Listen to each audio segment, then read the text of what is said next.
मुख्यमंत्री देवेंद्र फडणवीसांनी एकही पाकिस्तानी महाराष्ट्रामध्ये राहणार नाही असं म्हटलेलं आहे। आजच किंवा उद्यापर्यंत सगळे पाकिस्तानी निघून जातील अशी माहिती सुद्धा फडणवीसांनी दिली आहे। महाराष्ट्रातले सगळे पाकिस्तानी सरकारला सापडल्याचं सुद्धा फडणवीसांनी सांगितलेलं आहे। आताची महत्त्वाची बातमी, अंतिम मुदत देण्यात आलेली होती पाकिस्तानी नागरिकांना भारत सोडण्याचे आणि आजचा शेवटचा दिवस आहे आणि या संदर्भात मुख्यमंत्री देवेंद्र फडणवीसांनी एकही पाकिस्तानी महाराष्ट्रात राहणार नाही असं त्यांनी म्हटलेलं होतं।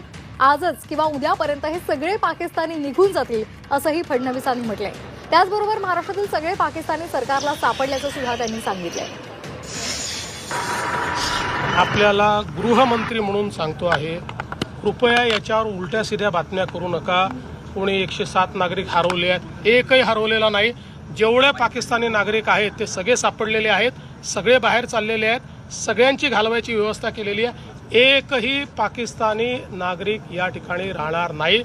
माझा अंदाज आहे आज संध्याकाळपर्यंत किंवा उद्यापर्यंत पूर्ण होऊन जाईल।